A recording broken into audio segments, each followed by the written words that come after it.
يرفع الله الذين آمنوا منكم والذين أوتوا العلم درجات.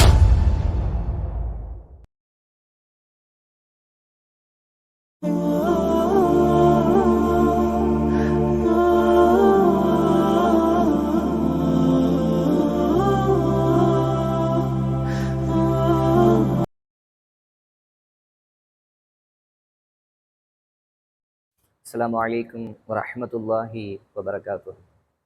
إن الحمد لله وحده والصلاة والسلام على من لا نبي بعده أما بعد. அன்பார்ந்த அல்லாஹ்வின் நல்லடியார்களே, அல்லாஹு தஆலா எவ்வாறு நம்மை இங்கு ஒன்று கூட்டினானோ அதே போல் நாளை மறுமையில் சொர்க்கத்தில் உயர்ந்த சொர்க்கமான ஜன்னத்துல் ஃபிர்தௌஸ் என்ற சொர்க்கத்தில் என்னையும் என்னுடைய குடும்பத்தார்களையும் உங்களையும் உங்களுடைய குடும்பத்தார்களையும் ஒன்று சேர்ப்பானாக என துஆ செய்தவனாக என இந்த சிற்றுரையை ஆரம்பம் செய்கின்றேன்.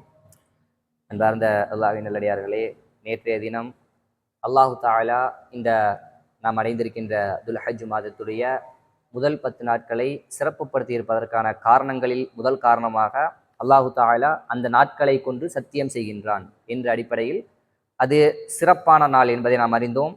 அடுத்ததாக நபி ஸல்லல்லாஹு அலைஹி வஸல்லம் அவர்கள் இந்த நாட்களை சிறப்பானதாக கூறியிருக்கின்றார்கள். இந்த நாட்களில் செய்யக்கூடிய அமல்களை சிறப்பானதாக கூறியிருக்கின்றார்கள். நாம் முன்னைய 2 நாட்களுக்கு முன்னால் பார்த்த அந்த ஹதீஸில் அல்லாஹ்வுடைய தூதர் அல்லாஹ்வுடைய பாதையில் ஜிஹாது செய்வது என்பது அது இந்த 10 நாட்களில் செய்யக்கூடிய அமல்களை விட சின்னதுதான். அப்படின்னா அந்த ஜிஹாதை விடவும் இந்த 10 நாட்களில் செய்யக்கூடிய அமல் மிகப்பெரியது என்பதை பார்க்கும்போது ஜிஹாதை விட அதிகமான நன்மைகளை பெற்றுத் தருகிறது, அதை விட சிறந்த ஒரு அமலாக இருக்கிறது என்பதை நபி ஸல்லல்லாஹு அலைஹி வஸல்லம் அவர்களும் அடையாளப்படுத்துகிறார்கள் என்ற அடிப்படையிலும் இந்த நாட்களில் செய்யக்கூடிய அமல்கள் சிறப்பானது, இதுவும் இந்த நாட்கள் சிறப்பானதற்கான காரணம் என்பதை விளங்கிக் கொள்ள வேண்டும். மூன்றாவதாக, பொதுவாகவே இந்த நாட்களில் அதிகமாக நன்மைகள் செய்வதும் ஆர்வமூட்டப்பட்டது.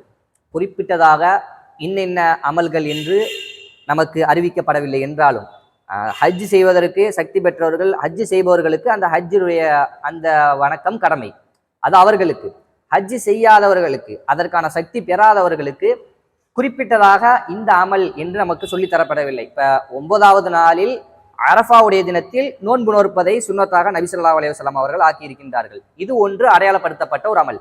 இதை தவிர்த்து இந்த நாளிலோ அல்லது இந்த நேரத்திலோ இந்த அமலை செய்ய வேண்டும் என்றோ எந்த ஒரு அடையாளமும் நமக்கு நபி ஸல்லல்லாஹு அலைஹி வஸல்லம் அவர்கள் காட்டித்தரவில்லை. பொதுவாக அமல்களாக எதுவெல்லாம் இருக்குமோ அந்த அமல்களை எல்லாம் செய்வதற்கு இந்த மாதத்தில் இந்த 10 நாட்களில் நமக்கு ஆர்வம் ஊட்டப்பட்டுள்ளது. அதனால அதே போல் அல்லாஹ்வை அதிகமாக திக்ர் செய்வது எந்தெந்த நேரமெல்லாம் கிடைக்குமோ அந்த நேரத்திலெல்லாம் அல்லாஹ்வை திக்ர் செய்வதற்கும் நமக்கு ஆர்வம் ஊட்டப்பட்டுள்ளது. அது அப்படி அதிகமான நன்மைகளுக்கு இந்த நாட்கள் ஆர்வம் ஊட்டப்பட்டிருப்பதற்காகவும் இந்த நாட்கள் சிறந்தது. அடுத்ததாக, அரஃபாவுடைய தினமும் இந்த நாட்களில் தான் வருகிறது.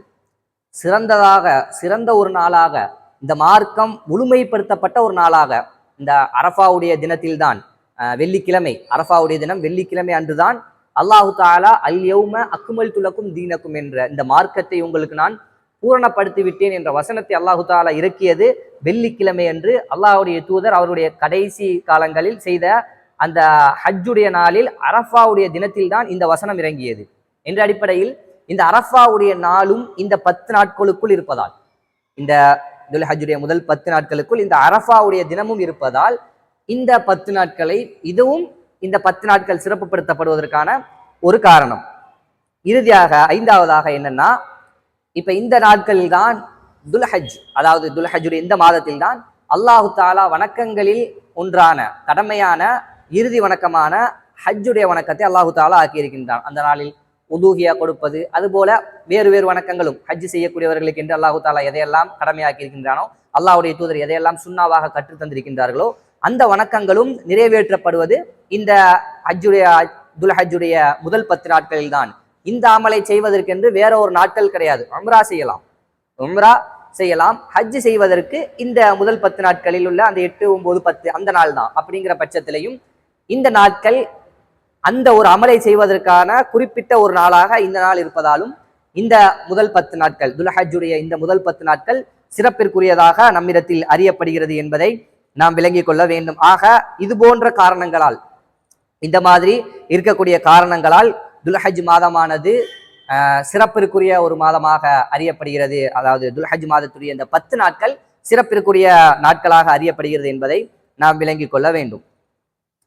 இன்றைய தினத்தில் நாம் கேட்கின்ற கேள்வி என்னவென்றால், அதாவது ஒரு சில விஷயங்களை தான் நாம் சொல்றோம், அப்படிதானே? ஒரு சில விஷயங்கள் தான் நாம் சொல்றோம் இந்த 5 நிமிஷம் கேப்ல. அதனால கேட்கப்படுகின்ற கேள்வி இலகுவானதாக தான் இருக்கும். அதனால கேள்விக்காக இந்த உரை அல்ல, உரைக்காகத்தான் கேள்வி.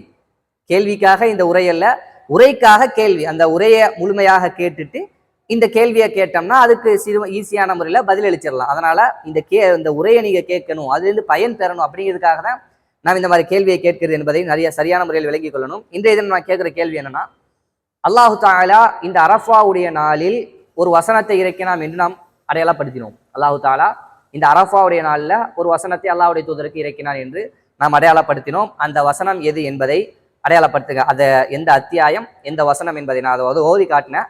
அது எந்த அத்தியாயம் எந்த வசனம் என்பதுதான் இன்றைய தினத்துடைய கேள்வி. இன்ஷா அல்லாஹ் வரக்கூடிய நாட்களில் இதனுடைய தொடர்ச்சியை பார்க்கக்கூடிய மக்களாக அல்லாஹு தஆலா நம் அனைவரையும் ஆக்கி அருள் புரிவானாக. வ ஆகிரு தஅவானா அல்ஹம்துலில்லாஹி ரப்பில் ஆலமீன். அஸ்ஸலாமு அலைக்கும் வரஹ்மத்துல்லாஹி வபரகாத்துஹு.